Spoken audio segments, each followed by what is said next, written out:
Well, hello there, saber junkies. It is a beautiful day here in Southeast Missouri.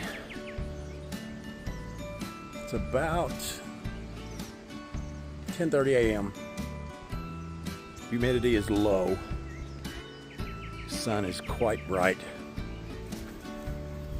It's pretty nice. But let's go in here for a little bit. See what Lightsabers has to offer.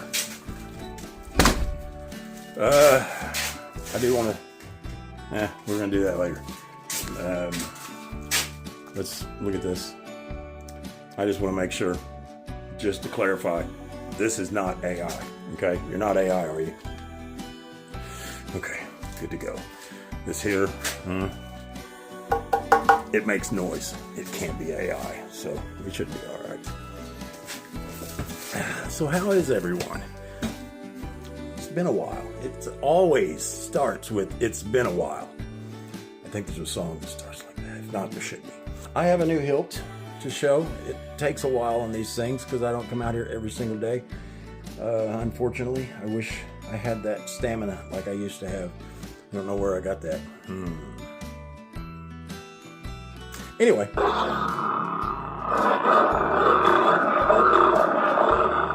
It just happens to be a very old hilt. So let's take a look at it. All right, guys, this is something special here, and they always are, though, aren't they? Every single one of them. They're all special to me. So when I start out, this is something special. I mean it in the truest sense of the word special. They are all special in my book. So we're going to do a little background on this one here.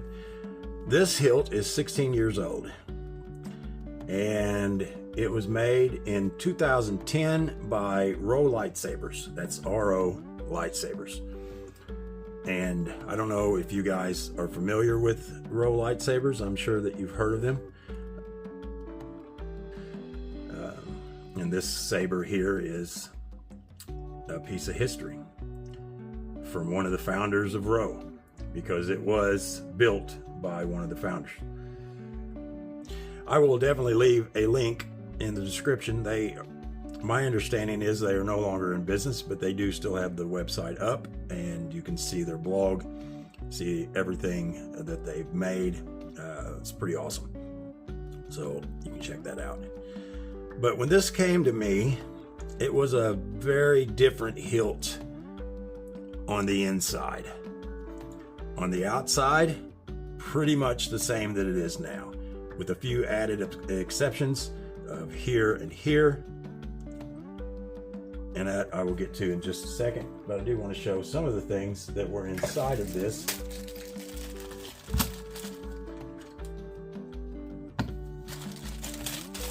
This here is some of the things that were in it. It did have a speaker, although I'm not really sure, because I just started cutting.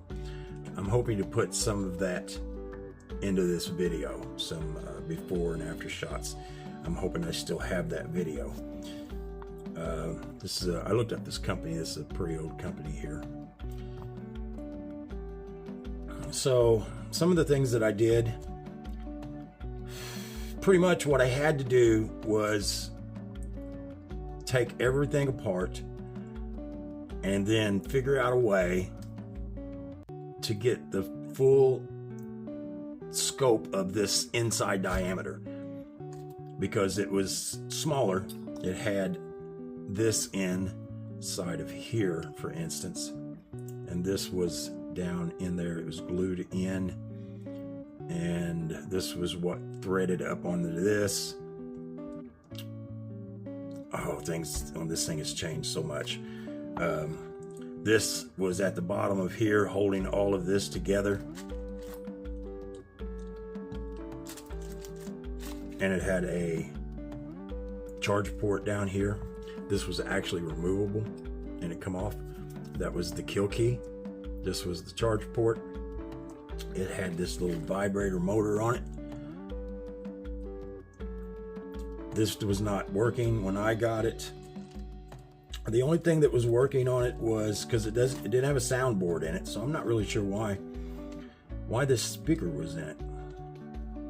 A few things, like I said, this was inside of here, and I removed that, heated it up, was able to push it out. This was a very big thing, taking this out. It opened up the entire inside diameter of that. But in order to do that, I had to machine a whole bunch of stuff. In order to remove this, I had to machine every single part that you see here. This, and that. This, that, under that. This, top of that, bottom and top. This actually was inside of here. So this has threads in it. There was this tiny little LED right here. Little bitty tiny LED.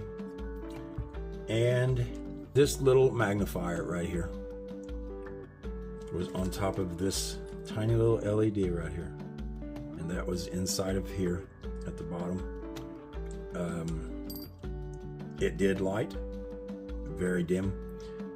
The crystal did light. And it had actually 3 LEDs, which is kind of cool. At the very bottom of it here. I had to wind up removing everything. Like I said, this went in the lathe.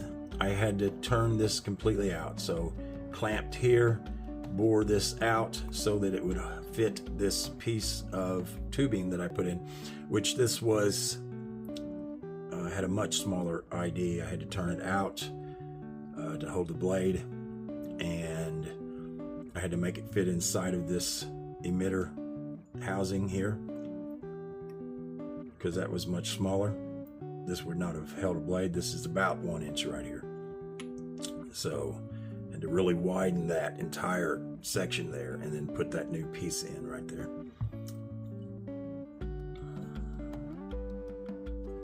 So this clamp right here with the switch clamp is from Scavenger Foundry.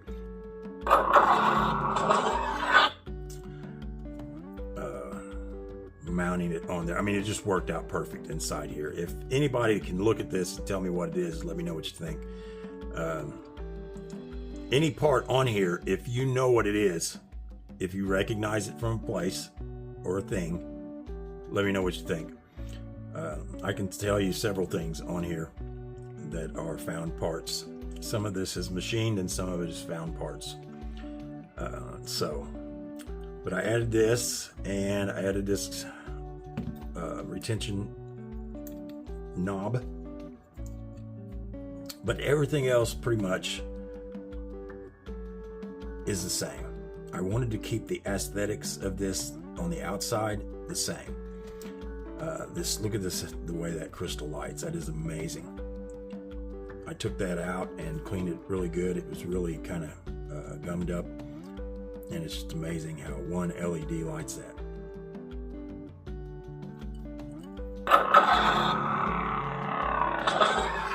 So let's take a look at the chassis I've got. Let me get rid of all this stuff here, eh?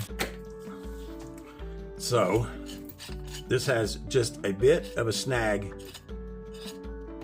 at 180 degrees all the way around.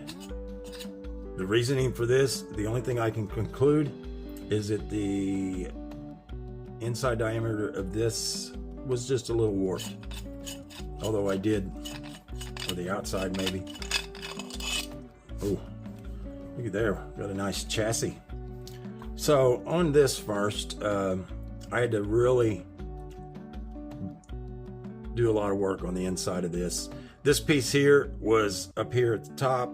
There was actually a kill switch right here, and this turned that kill switch on and off. It's one of the features that David at the Saber Museum was kind of wanting me to keep, but in order for me to make this work, I could not. There was no way I could keep that feature because I had to have this attached somehow to here, and it had to come off. If you look, you can see some rough spots here, which may be what's snagging. And this was like one of the places maybe the groove was for the kill switch. I had to machine each part here. This had to be machined for this to slide up inside there. This had to slide up inside of this part, And this part then had to slide up inside of this part. This was actually all the way down to here. All of that slid up on there and on that nut that I showed you, that bolt and nut that had a hole through it. And the charge port was at the end. That's all of that was bolted in there. And I had to make it press fit on here, and then all of this is now glued in place. Very well bonded. As well as this sleeve right here and this part. So this wound up, the original inside or outside diameter of this was maybe 28 millimeters or so. And I made an adapter for it. So this, what you're looking at here, is actually an adapter. And I threaded the inside to match what was originally here, and the outside to match this, so that this would be able to screw up on there. And that is then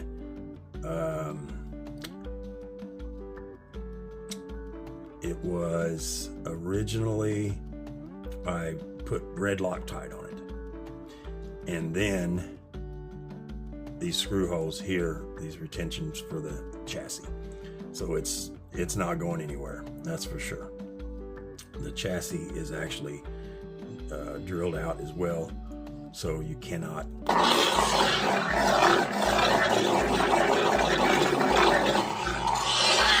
You can use this as a handle. I would not suggest that because it still is plastic no matter how you look at it. Inside of this, going up in there, is multi-jet fusion nylon. You see it from here, which this is painted. The inside of this is brass here, this is aluminum, come from Craft Cloud. This board cover here, let's see, I will go ahead and take this off. Probably be the last time that it comes off.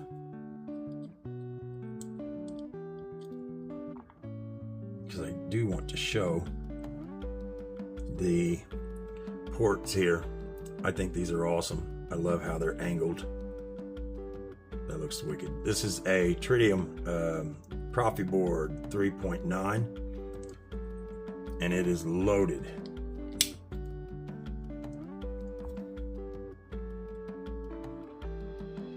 If anyone ever wonders what are the symbols, definitely don't want to over tighten that, strip the threads. What are the symbols here? So anybody that knows airbrush knows that the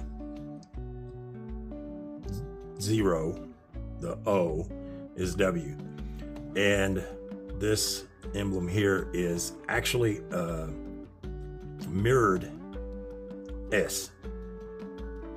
And the reason that it's mirrored is because the translation software that I used showed it mirrored. And the reason that it did that is because it was a capital S. Upper and lower case airbrush is not canon. But nonetheless, what I used to translate the S and the W were both basically spit out at me with this mirrored, and I actually like it. I think I like happy accidents, and that's what I consider this.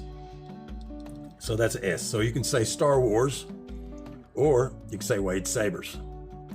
Of course, it means Wade Sabers. But you could say Star Wars, see? It works out like that. So let's take a really good look at this here. This thing, I mean, it just turned out great. This was one hell of a design and install. Inside of here are clear pillars all the way around. Basically, they're just they're resin bars.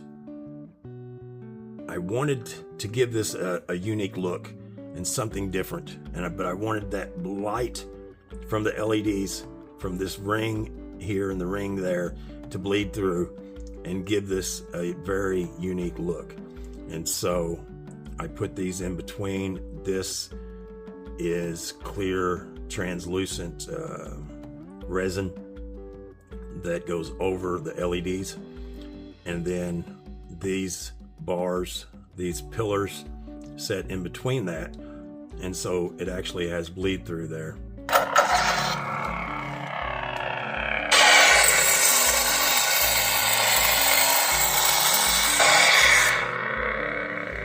And I think that just turned out great.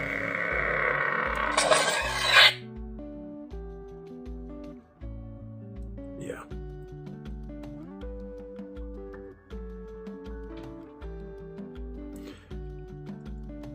And down here at the bottom, we have a stock 33mm Titan speaker.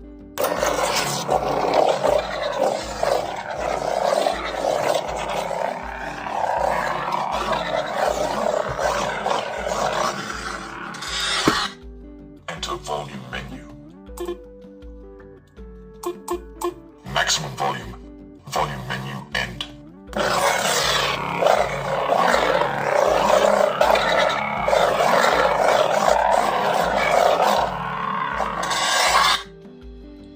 Enter volume menu. Volume menu end. An amazing sound, guys. Okay, this is the largest speaker I've ever installed, and I was able to make this large enough to where it would hold that 33mm Titan speaker. And I have to give a shout out to Dimitri, because the first one I got smashed. The carriers just smashed it. I thought I brought it out here. I wanted to show it. No, I guess it's still in the house. Damn it. I was kind of wanting to show it, because maybe I'll pop a picture up here. They just really did a number on it. And I mean, I was so bummed out. And I sent a picture of it to Dimitri, and he sent me a new one. So really appreciate that. That was definitely a cost. I'm hoping he had insurance. I asked him about it, but he never did say. Either way, it sounds amazing. I would go and say, without a doubt, that's the loudest speaker that I've ever installed. It is the bassiest speaker that I've ever installed. It's amazing. I wish that every lightsaber could have one, but I mean, you have to have that amount of room, you know.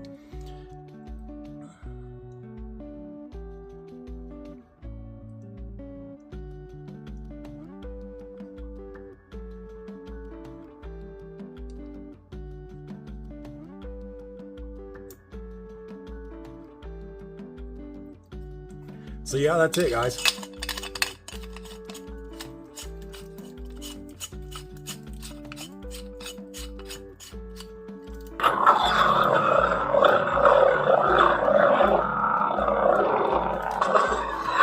Just throw the blade in here real quick, get a few shots of it.